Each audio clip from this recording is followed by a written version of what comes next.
Sunstroke ना लगे, तो उसके बारे में डूज एंड डोंट्स क्या है? As a mother we are always stress कि हम क्या खिलाएं इन्हें, बच्चों को कैसे एनर्जेटिक रखें। कोकोनट वाटर कई लोगों को गैस्ट्रिक अपसेट करता है, इसके ऑप्शन में अच्छा क्या हो सकता है? टेस्ट में भी अच्छा होता है, तो उसको एनर्जी भी मिलती है, आयरन भी मिलता है, they are more comfortable and easy to ईट।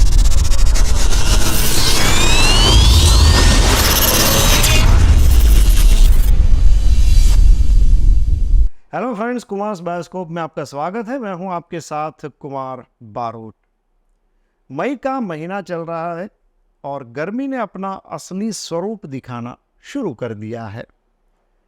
हवामान विभाग ने ये जारी किया है कि कुछ डेट जो है वो रेड अलर्ट है, यानी कि कुछ तारीख या कुछ दिनों को रेड अलर्ट के तौर पर पूरे देश में जारी कर दिया है, जिसके चलते देश के जो विविध राज्य हैं उन राज्यों ने भी अपने यहाँ कुछ न कुछ पाबंदियाँ लगाई है। जिसमें हम बात करें तो उत्तराखंड है, उत्तर प्रदेश है, दिल्ली, पंजाब, हरियाणा, राजस्थान, गुजरात, हर राज्य ने अपने अपने तरीके से सन स्ट्रोक ना हो उसके लिए सारी प्रिकॉशंस लेना शुरू कर दिया है। दोस्तों, आज का हमारा पॉडकास्ट बहुत ही खास है। इस वीडियो को आप अंत तक ज़रूर देखिए और अंत में आप हमें कमेंट बॉक्स में लिख के भी दीजिए कि आपको ये हमारा पॉडकास्ट कैसा लगा और आने वाले दिनों में आप कौन से सब्जेक्ट पे पॉडकास्ट चाहते हैं। हम ज़रूर इसके लिए पूरे प्रयत्न करेंगे कि अच्छे से अच्छे सब्जेक्ट और गेस्ट आपके लिए लाए। आज का जो हमारा पॉडकास्ट है वो समर में डाइट एंड न्यूट्रिशन के ऊपर है, जिसके लिए आज हमारे साथ जुड़ी हैं जाने मानी डाइटिशियन डॉक्टर शिल्पा अग्रवाल। शिल्पा जी, हमारे कार्यक्रम में आपका बहुत बहुत स्वागत है। Thank you so much. अच्छा, ये समर बहुत ही मतलब गर्मियाँ और भी गर्म हो रही है, ऐसा शायद हम बोल सकते हैं। तो हवामान विभाग ने ये रेड अलर्ट जारी कर दिया है कि भाई आप गर्मियों में, गर्मी का सीज़न है, दोपहर को घर से बाहर मत निकलो वगैरह वगैरह। लेकिन बेसिक अगर हम देखें तो जो गर्मियों का सीज़न होता है उसमें बेसिक प्रिकॉशंस क्या रखनी चाहिए? आपका क्वेश्चन बहुत अच्छा है। Thank you so much for inviting me here. सबसे पहले तो गर्मियों का मौसम, लंबा दिन, ये बहुत ज़्यादा इम्पॉर्टेंट है कि इस टाइम पे हम लोग डिहाइड्रेटेड हो जाते हैं, प्लस अपनी एनर्जी लेवल बहुत डाउन हो जाती है। इस एनर्जी को और डिहाइड्रेटेड नहीं होने के लिए हमारा diet plan is very important part. और उसके लिए हमें प्रॉपर अगर हम डाइट प्लान करते हैं तो हम हाइड्रेशन और एनर्जी दोनों को बहुत अच्छी तरह मेंटेन कर सकते हैं। इसलिए सबसे पहले तो हमें सबसे ज़्यादा पानी का उपयोग करना चाहिए। पानी, क्योंकि गर्मी में हमारे स्वेट थ्रू या पसीने के थ्रू पूरा पानी डिज़ोल्व हो जाता है और उसके कारण हम बहुत ज़्यादा वीकनेस फील करते हैं। और वो वीकनेस नहीं फील करने के लिए मिनिमम 2 से 3 लीटर पानी रखना चाहिए। और पानी भूल जाते हैं हम, क्योंकि हमें याद नहीं रहता और उसके कारण हम लोग एकदम से एंजाइटी हो जाते हैं, टेंशन में आ जाते हैं। तो हमेशा अपने पास एक पानी की बोतल रखनी चाहिए, जिससे जब भी प्यास लगे हम इजीली पी सकते हैं। पानी कई बार मिलता नहीं है, कई बार हम मंगा नहीं पाते, तो this is the best way to collect water. और हम आराम से पानी, जितना हम पानी ज़्यादा पिएंगे और हम अपने आप को हाइड्रेटेड रखेंगे तो हमें एनर्जी लेवल भी मिलती रहेगी और गर्मी का बहुत ज़्यादा प्रकोप हमारे पे नहीं आएगा। अच्छा, ये एक बेसिक प्रिकॉशंस हुई। अब हम कई बार देखते हैं कि डूज एंड डोंट्स हर जगह हमें देखने को मिलता है कि भाई कोई भी डिजीज़ है या कोई भी ऐसी कंडीशन है हेल्थ की, तो वहाँ पे डॉक्टर्स हमें डूज और डोंट्स के बारे में बताते क्या करना चाहिए, क्या नहीं करना चाहिए। उसके बारे में आप बताइए कि अगर ये जो समर चल रहा है सनस्ट्रोक ना लगे, तो उसके बारे में डूज एंड डोंट्स क्या है? तो सबसे पहले हम जानते हैं कि हमें क्या करना चाहिए। तो उसके लिए एक तो हमें वेजिटेबल्स और फ्रूट्स ज़्यादा लेने चाहिए। वेजिटेबल्स भी हमें वाटरी लेने चाहिए, जैसे कि घिया है, तुरिया है, गलका है, जिसके अंदर पानी का पोर्शन बहुत ज़्यादा है।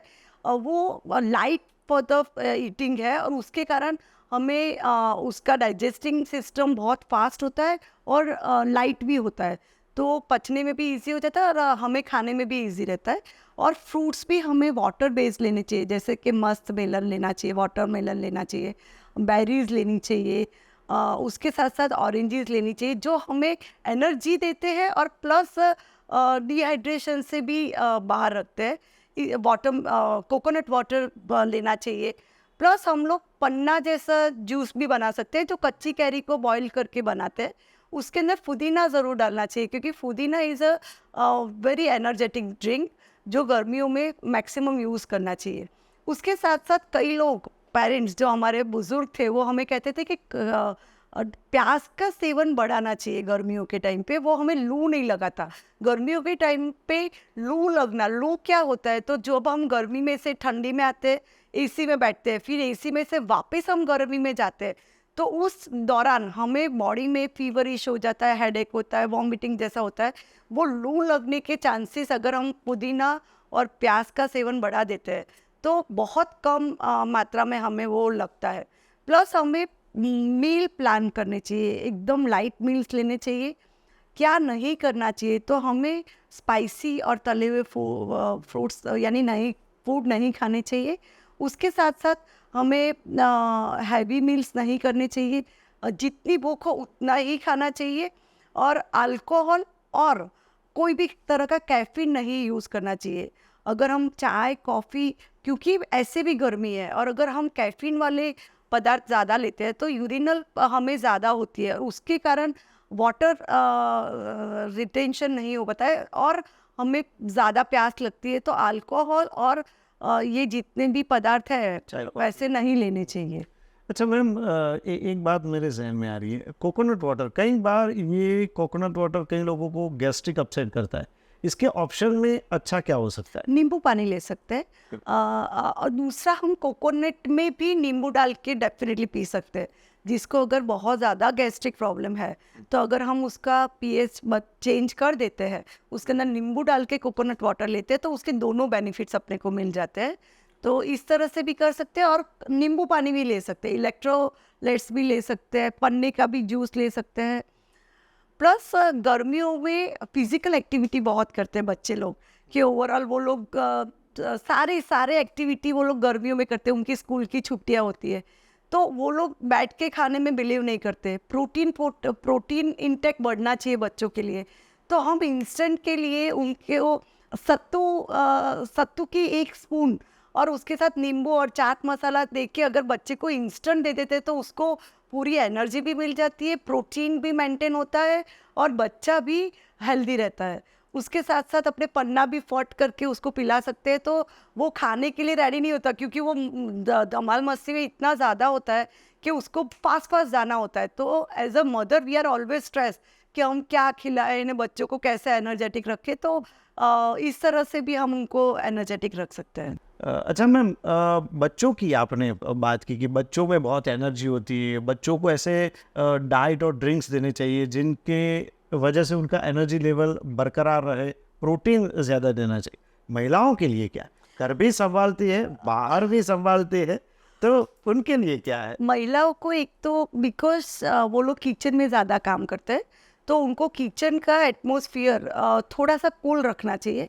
उसके लिए वो चिमनी मैक्सिमम यूज़ करे और साथ में पंखा अगर कर पाती है, अगर गैस बंद है तो क्योंकि उनको ध्यान नहीं रहता जब वो काम करती है कि अभी गर्मी लग रही है, तो उससे इरिटेशन लेवल बढ़ता है। कई बार तो बच्चा लेडीज़ें फेंट भी हो जाती है क्योंकि वो डिहाइड्रेट हो जाती है, तो पानी पीना भूल जाती है। तो उनको प्रॉपर वे में पानी पीना चाहिए, प्लस कूलिंग सिस्टम प्रॉपर रखना चाहिए।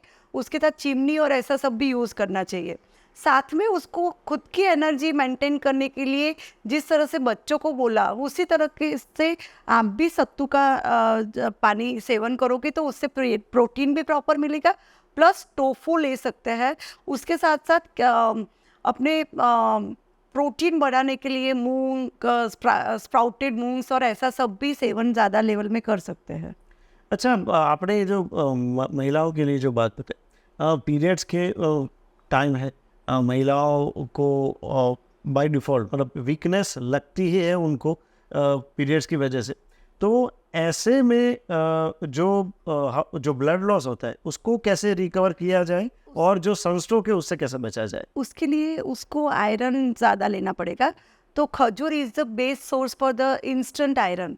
तो खजूर का सेवन कर सकती है। वो स्मूथ, वो ठंडक भी देता है, प्लस टेस्ट में भी अच्छा होता है, तो उसको एनर्जी भी मिलती है, आयरन भी मिलता है, और they are more comfortable and easy to ईट।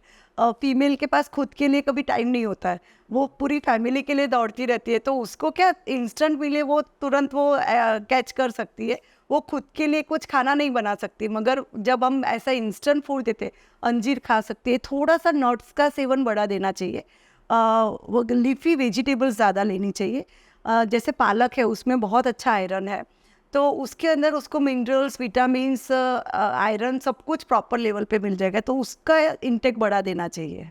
अच्छा, महिलाओं की बात हुई तो आखिर में मैं इसका भी पूछूंगा, बड़े बुजुर्ग जनरली बड़े बुजुर्गों को देखो तो उनका डाइजेस्टिव सिस्टम होती है वो थोड़ी सी वीक होती है, क्या ध्यान रखना चाहिए? उन लोगों को भी हैवी फूड कभी नहीं लेना चाहिए, स्पाइसी नहीं लेना चाहिए, तला हुआ नहीं लेना चाहिए। साथ में जैसे आज वो खिचड़ी, शाम को उनको एकदम लाइट खिचड़ी पतले उसमें करके उसमें थोड़े वेजिटेबल्स डाल दो, थोड़े से पालक डाल दीजिए, तो ये भी डाल सकते हैं। ये भी डाल दीजिए। उससे क्या उसको पूरा न्यूट्रिशन भी मिल जाता है और साथ में हैवीनेस भी नहीं आती है। उनकी मूवमेंट्स बिल्कुल नहीं है, इसलिए उनको लाइट फूड देना चाहिए। सब्जियां भी बिना तेल की, कम तेल की, मसाले कम होने चाहिए, और उसके साथ साथ उनको नट्स का सेवन थोड़े लेवल पे करना चाहिए, ज़्यादा नहीं देना चाहिए, क्योंकि उनका बैठा हुआ जीवन है, वो बहुत मूवमेंट्स नहीं करते होते, इसलिए उनको मैक्सिमम लिक्विड, जितना बने उतना ज़्यादा लिक्विड देना चाहिए, और उनका हाइड्रेशन मेंटेन करना चाहिए। Madam, last but not least, हमारे दर्शकों के लिए कुछ संदेश। मेरे हिसाब से सबसे ज़्यादा पानी पीना चाहिए, वाटर इनटेक मैक्सिमम रखें। वो जूस के फॉर्म में ले सकते हो, इवन छाछ पी सकते हो, दही का सेवन भी बढ़ा सकते हैं। इसमें आप गर्म जगह पे कम रह के ठंडक वाली जगह पे ज़्यादा रहिए। थोड़े थोड़े पोर्शन पे खाइए, एक साथ बहुत मत खाइए। थोड़े थोड़े टाइम पे थोड़े थोड़े पोर्शन में खाइए, जिससे आपको ओवर ईटिंग नहीं हो जाए। और द लास्ट, माइंडफुल खाइए। माइंडफुल ईटिंग यानी आपको जितनी भूख है उतना ही खाइए। ज़्यादा खाने के बाद अपने को बेचैनी होती है, अनइजीनेस होता है, तो ज़्यादा नहीं खा के थोड़े थोड़े पोर्शन में थोड़े थोड़े लेवल पे खाइए, उससे you feel more comfortable. Doctor Shilpa ji, आप हमारे साथ जुड़िए और हमारे दर्शकों को जो आपने बताया कि भाई छोटी छोटी टिप्स, छोटी छोटी पर मोटी मोटी बातें जो हम बोलते हैं ना कि वो बहुत ही इम्पोर्टेंट होती है, अगर इसके ऊपर ध्यान रखा जाए तो मेरे ख्याल से इस गर्मी में लू लगने के चांसेस तो आपने बहुत ही कम कर दिया। आप हमारे साथ जुड़ी, इसलिए आपका बहुत बहुत थैंक यू धन्यवाद। So much. तो दोस्तों, ये थी डॉक्टर शिल्पा अग्रवाल जी, जिन्होंने बहुत ही बढ़िया तरीके से, बहुत ही एक सिंपल वे में छोटी छोटी बातें हमको बताई जो शायद हम रूटीन लाइफ में भूल जाते हैं, लेकिन अगर हम इन चीज़ों को याद रखें तो डेफिनेटली हम सनस्ट्रोक या लू से बच सकते हैं। तो आज का हमारा पॉडकास्ट आपको कैसा लगा, या आप हमको कमेंट बॉक्स में लिख के ज़रूर बताइए। और भी सब्जेक्ट है जिसके ऊपर हम पॉडकास्ट करने वाले हैं, लेकिन आज का जो सब्जेक्ट था वो खास इसलिए था क्योंकि गर्मियाँ बहुत है, और डॉक्टर शिल्पा जी ने हमको जो बातें बताई वो बहुत ही छोटी छोटी लेकिन बहुत ही महत्वपूर्ण बात है। आशा रखेंगे कि आपका और आपका जो परिवार है उसका स्वास्थ्य सही रहे। नमस्कार।